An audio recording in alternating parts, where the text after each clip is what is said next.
On this game chat, we're talking all about Sonic and Shadow Generations for Nintendo Switch 2. So Sonic and Shadow are back again, this time on Nintendo Switch 2. And of course, the Sonic Generations game has been out for a while, and this is kind of a remastered version of that game where they take the classic 2D Sonic and the 3D version of Sonic and mash them up in this time traveling story and kind of get the highlights of Sonic games. And of course, this is, like we said, been out for a little while, but it's remastered version and looks really fantastic on the Nintendo Switch 2. But then we also have Shadow Generations that is added on to this game, which is a completely different game that's on there. In fact, if you access them in two different ways, similar to how Mario and the Bowser story was on Mario 3D World, kind of thinking that sort of thing. It's an additional game that's been attached to it. And that you follow Sonic, or you follow Shadow, and going through some of his classic games as well, playing in both 2D and 3D, and that as well. And so once you complete all these, in between, you go through different challenges and be able to unlock bosses and continue through all these different levels and kind of playing, like I said, through the highlights of both Sonic and Shadow. So Barry, what's your experience with Sonic and Shadow Generations been like so far? Because I know you've played it on other systems too, so you can kind of bring in that into this opinion too. Yeah, so when Sonic Generations first came out, I got in the 360 and I loved it. And I thought it was a great game, it was a great celebration of Sonic's history, both the good and the bad. It made '06 a little playable. But my biggest lament was the 3DS game had the pretty much adventures and levels from the portable Sonic games, and I always hated that they were two separate, which was cool, but I kind of wanted them all together, like the ultimate thing, deluxe. So when this was announced, I was like, oh, they're gonna bring in the 3DS levels as well and really give us a full-on Sonic Generations? No, the answer is no. What they did is they pretty much gave us Sonic Generations again, the just in enhanced in HD. They added the DLC, the pinball level DLC was in the original game. They put that in by default. That's cool. It's one extra level, but that's all they did on the Sonic side. That they did some skins, like you could get like the Sonic Jam 3D Sonic skin and stuff like that. And I think Lego Sonic might be one of them. And that's cute. That's fun. And then Shadow Generations, brand new game added on. That was the big draw. That was like, oh man. And when I played it the first, that's what I wanted to play. And if you played Sonic Generations, it's in this 2D white void where you go between the levels and you add color in as you rescue the friends. Shadow Generations is a 3D hub world that's a white void that you eventually color in. And I thought that was kind of cool that they were actually happening at the same time. Canonically, Sonic Generations and Shadow Generations is happening. Shadow doesn't really appear in Sonic Generations until the very end of the game, and he's also a boss battle where you have to get a Chaos Emerald. And I thought that was, how are they going to do that if they're happening at the same time? And I thought that was really cool because as you go through Shadow Generations world, which did make me a little sick because you're moving as Shadow, you're moving fast. There's a lot of little trials throughout the world and little obstacles to try and do, and I appreciated that, but sometimes it was really difficult because the speed was just too much and the camera was going crazy. And whenever you're dealing with platforming, Sonic to me has never been the best at 3D.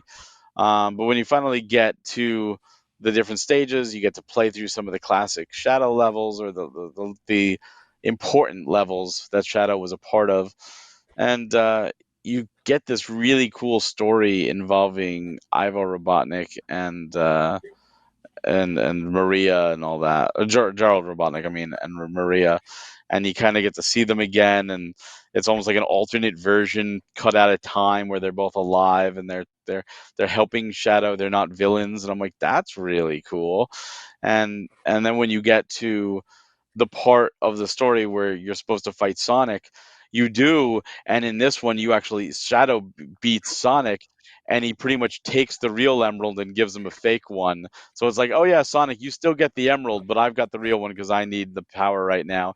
And then when you get to the end of the game, when it all comes together, Shadow appears and Shadow gives him the real emerald. And it's a little bit of a retcon, but I thought that was kind of cool how they tied it all together. You get a brand new boss, and weird thing with Shadow is this time he gets these new powers that like he can turn into like a devil manta and go into the water, and he gets these wings and can kind of glide. And I thought that really added to the dynamics of playing the game that you don't get anywhere else, but you can't bring them outside of it. It's only in the Shadow world. And you, of course, you get the coolest power right before the end of the game. They also added DLC, which is a little bit extra. That gives you an additional seventh level that takes you into the Sonic 3 movie, where now you're playing Keanu Reeves' version of Shadow, running around with Keanu Reeves' voice, and you're running through Tokyo, which was the beginning of the movie. It's a really cool little fun level. And then by the end of it, you come back. It's just one extra bonus level. I thought it was nice because Shadow Generations is a little smaller than Sonic. And then after I finished, I did go back to Sonic's, and I wound up playing through it again, just having fun. But the getting the keys, doing the challenges to get the keys just to do the bosses was always annoying. It was annoying on the 360. It's annoying here. Playing it on the Switch 2, comparing it to the PS5 release that happened last year, it plays really well. I didn't notice any real downfall, and the ability to bring it portably is kind of cool. So if it impressed me. I did not play the Switch One version, but I specifically chose the PS5 version last year to play them because I knew it was going to perform better, and I wanted the best performance. And the Switch Two version performs very, very close to the PS5. I can maybe only tell a difference if I put them together. Otherwise, it performed fine for me. So, Greg, I know you didn't get a chance to play it last year. What's your take on Sonic Generations and Sonic Shadow Generations? Yeah, for at least for starters, like I didn't initially catch like the little menu split between the two different games. I think because it's more like the blue and black of Sonic, it's blue and like they did the shadow for black. So I think with like Bowser's Fury, for Steve's example, there was two distinct like backgrounds. You could totally tell that there were two separate screens kind of merging together, and I think that's where it might have had the brightness setting down a little bit too low, so it was kind of almost kind of somewhat samey to preserve battery life, etc. So I missed like there was a complete second game until like the last few days here. But I haven't played Sonic Generations before. I didn't have it on any other previous console or played any other game with it. So this is pretty much a full on take of the experience here. So I rather did enjoy the 2D sections. Like those are definitely my favorite. Like I remember like the Green Hill Zone and kind of be able to go fast through there and kind of zooming and everything play as it should. You get to do a little crouch roll thing to speed up and go really fast, and still have to dodge all the enemies or kill them along the way.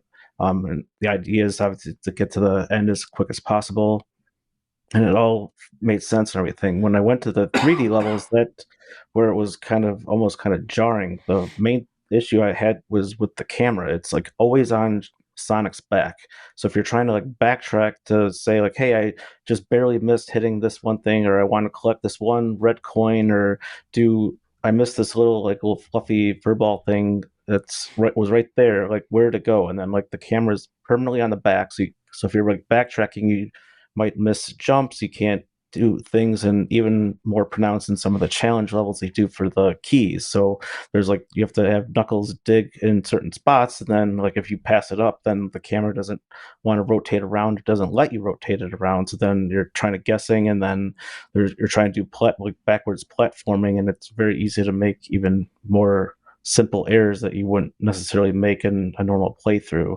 So it's definitely a lot more pronounced like in the challenge levels than like the main story levels, because you're pretty much just kind of just progressing through, and there's lots of multi branching paths and they'll kind of merge together at certain points and all of that. But the camera was definitely a major issue for the 3D sections as opposed to the 2D ones, where it was very easy to know where you're going and always like pretty much like left to right or up to down or throughout the various portions of the levels. Um, I did appreciate that you only needed to do one of the challenge levels to get the key. I know that my wife has gotten the Switch One version, and she was like, "Here, can you beat this for me?" And then it was like I never really played the game before that, and then it was not really understanding the challenge or understanding the controls, and so then when I hit this version, I'm grateful that they have the tutorial stuff that kind of explains like, hey, you can do these jump attacks and homing attacks and the crouch rolls and everything you need to know to succeed. I don't know if she had turned it off or if that was even an option on the Switch One version or whatever, but um, I was very grateful that you just need the one challenge thing that puts a little bell over the one that you cleared, and then you get the key, and then you get able to progress to the next area. You don't have to collect everything if you don't really want to. It's always great to have optional collect list stuff if you really enjoy each level that you play through. You can go back and beat your times and get all the collectible items and unlock like artworks and other things that you get along the way. But the bosses played really well too. I did get to beat the first two bosses, and I've got like 4 emeralds overall because I did like 2 of the challenges. The special one for Metal Sonic and also the Shadow is the second emerald. So everything was working pretty well there, and it was kind of as you expect, and was great. It felt like you get infinite lives. I don't know if there's actually a live counter or if I just had it on easy mode, but it was great to be able to just kind of just jump back in at the last checkpoint and get to keep playing until you get it right. And I'm right there with you guys on a lot of your experience so far. I think one thing that I enjoy, I've always enjoyed about Sonic games is the music. Music is fantastic in this game. Brings back classics. They're remastered. They're great. You're not going to be disappointed in the music of this game. I think the stages look pretty good. I expected a little bit better in 4K, honestly, to be remastered in 4K, and maybe they look even better on the PS5 Pro or something like that. But I think they could have been polished just a little bit more. There were also some graphical glitches that I noticed here and there, not overtly, but every once in a while, rings would pop up out of the walls or even through the floors. There's transitioning from one area to the next that I caught every once in a while. Again, not a ton of times, but it was enough to that's interesting for a game that's been out for a while that they're continuing to remaster and make better. I'm like, oh, that's interesting that's happening. This overall, this game reminds me of why I really don't like 3D Sonic the Hedgehog games. I'm just not a fan. Sonic needs to be in 2D. When he moves into 3D, it is not something I enjoy. It's like what Greg was saying, you're stuck the camera, how it moves in the 3D space, it's too fast. Sonic is a fast game. In 3D space, you have to be more precise, and it's just not there for me. And I don't enjoy it, and it makes me sometimes a little sick. And that really plays into the shadow generation side of things. I'm sure the game is fantastic, but I have not played a whole lot of shadow generations because I wasn't feeling good playing it. It was jarring to go in this 3D space and go fast all the time and moving around. And it wasn't a good experience playing shadow generations or even the 3D Sonic side of things as well.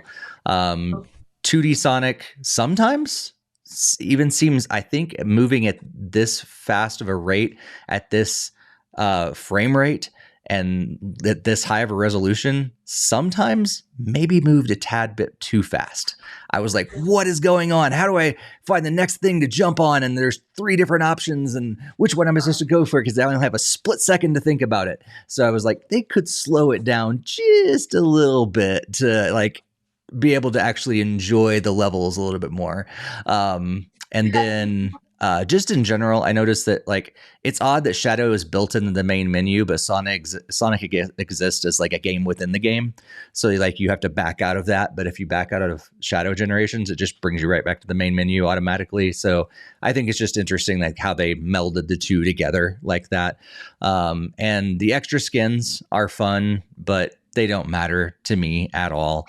The Shadow movie skin stuff and the Keanu Reeves voicing him, and that I think is cool, but I didn't find it necessary to spend $6 on. But it sounds cool. I thought initially that it was going to be he was going to be voicing throughout the entire game. Like they re-recorded everything with Keanu Reeves' voice. I'm like, that'd be kind of cool. But now, come to find out, it's only that level. I'm like, that's not as exciting to me. At least you get a bonus level though that out is of true. it. That's not in the game. That is true. So yeah, let's kind of final thoughts, but also looking at just, is it actually worth the price? The game is $49.99. It's available on the eShop. And just for the sake of Nintendo Switch 2, we have limited space on the console itself. It's 22.2 gigabytes of space. So kind of thinking price, space, all those things into account. What do you think, Greg? Have you had a good enough experience to recommend this to other people, or you think maybe you should pass? The 2D levels were absolutely fantastic, and really enjoyed going through and having the opportunity to replay some classic ones from other games. But the 3D Sonic ones were very hit or miss. There was some of the levels with the backtracking and trying to figure out what the camera issues that I was encountering, and pretty much I guess everybody, because you don't really get to change the camera view or angles around. So I mean, if you do like the 3D Sonic games, which it sounds like our group here might not prefer those as much as other ones, I guess it would almost be kind of harder to recommend it at that kind of price if you don't really care for the 3D Sonic stuff. I mean, if they made further adjustments, then it could be easily become worth that price point. But if you do, because unfortunately the game does require you to play both 3D and 2D to progress through the entire story. So if you're absolutely anti 3D Sonic, then it would be easier to pass. If you think you can go through some of the challenges, and as I said, you only have to do pretty much just one of each or whatever, and then you don't have to reuse 3D Sonic for all of them. So it could be passable. I mean, the story was really great, and as Steve pointed out, the soundtrack is incredible as well too. So if you pretty much, it's kind of a hit or miss on this if it's worth it to you. It just depends if you like 3D Sonic, and or if you think you can kind of power through it to have a recommendation. For me personally, I was able to kind of get past through the camera stuff, and I could give it a slight pass to recommend it, but it could be kind of rough on the edges if you don't really like the 3D controls, or even like the gameplay or camera controls for it. Yeah. So these type of games are definitely driven by nostalgia. So if you grew up with Sonic the Hedgehog, you played the Genesis, even if you played the Master System or the Game Gear games, and you grew up with it, and you were excited for Sonic Extreme, and you only got Sonic Jam, and then you went to Sonic Adventure and Adventure 2, and you really just enjoyed the games, then this is easily a no-brainer for $50 because you're getting so many great classic nostalgia trips, and you get to see stages, classic Sonic stages in 3D, and you're getting to see 3D Sonic stages in 2D, and running around City Escape with the song playing, Escape from the City, just will always be nostalgia to me when Sonic Adventure 2 came out. And it's such a, not saying it's an amazing level because it's still janky as hell, but it doesn't matter. The nostalgia trumps it. And I think if you're in that camp, then it's a no-brainer. You have all the characters, you got it was a birthday, the whole storyline with the birthday was an anniversary game, so it absolutely hits it. That saying, there's a lot of cool artwork and all that stuff, and the red rings are terrible. I hate collectibles in Sonic games because you just move too quickly. And if you really are a masochist, you can try and get it all. Shadow Generations, I thought, was a fun add-on. It's almost like they wanted to make a new game, and they did, but they felt there wasn't enough content, so they brought Sonic Generations back and put them together, which was the smart move. Listen, Nintendo, put them together, bundle, give more bang for the buck. I thought the new powers of Shadow really changed up the gameplay and were fun. I thought the story was cool, how it interconnected. I'm not a fan of the 3D hub world just because 3D platforming with Sonic games in general has never been good, and you need to do a lot of platforming in that 3D hub world. I also thought it was kind of cool that different characters were brought over into Shadow's world that were not in Sonic, so it was kind of nice to celebrate more extra characters. The final boss was a right pain in the butt, and broken as hell, but I still managed to do it. And yeah, it's just there's verticality. That's the biggest issue with that, is this verticality. And whenever you get really high up and you're like, oh my god, am I gonna fall, and I gotta try to get back up here again. But yeah, I think if you're a Sonic fan, you've already bought this game at least once before. Um, and if you're not a Sonic fan, this probably shouldn't be the first thing you play, because it's an anniversary and a celebration. You would have no nostalgic or connection to any of the other levels. That being said, I do felt they could have done more. They could have somehow incorporated like the 3DS Sonic Generations levels into the Sonic game, and really done some kind of true anniversary. They could have updated it and gone past Sonic Colors and added Forces and Mania and Superstars levels and stuff like that. I know they did that with the Shadow levels, but they could have also done it with Sonic. Even if it was bonus, even if it was like you beat the game post game, let's see what happens, let's have some fun. I think that would have been a better celebration. But as it stands, again, if you're a Sonic fan, $50. If you've never played Sonic before, play a different game. And if you're in between, you played Sonic, you're kind of like it, but you're not like die hard, wait for a sale. Yeah, I think for me, so I haven't played, like I said, the new this version, the Sonic and Shadow Generations, but I played Sonic Generations back on the PS3, and I enjoyed it. I enjoyed a lot of it. I mean, I struggled through the 3D Sonic levels, but that's always my thing. But I got through it, and I had fun with it. I just enjoyed Sonic in 2D more, and I had a great time. Now seeing this in an updated, remastered version, cool, but I kind of already had that experience that I wanted to from it. And Shadow Generations, because of the open 3D fast thing, it's just not my thing. And so for me, I'm like, I've already had this good enough experience with Sonic Generations on the PS3. I don't necessarily need to buy this again because it also has 4K and it's Shadow Generations attached to it. I'm not into Shadow nearly as much. And so for me, I'd be okay. Just, hey, I got the PS3 version. I really enjoyed that. If you're not like that, I'd say, yeah, this is a cool way to experience the game. It's updated. It looks great. Go for it. But yeah, if 3D Sonic and Shadow have always turned you off, this is not going to do a good way of like turning your mind onto this and like, oh, now it's great. Now I love it. So I think there's a lot of different caveats that you guys have covered in this as well. And so it kind of depends on where you fall in Sonic and where you fall with this game specifically. Have you played it before? If you're looking for something new, if you've never played it, you are a Sonic fan, that value is pretty good. But if you fall into any of those other camps, maybe wait it out, see if it's on sale, maybe avoid it altogether, wait for the next full Sonic game instead.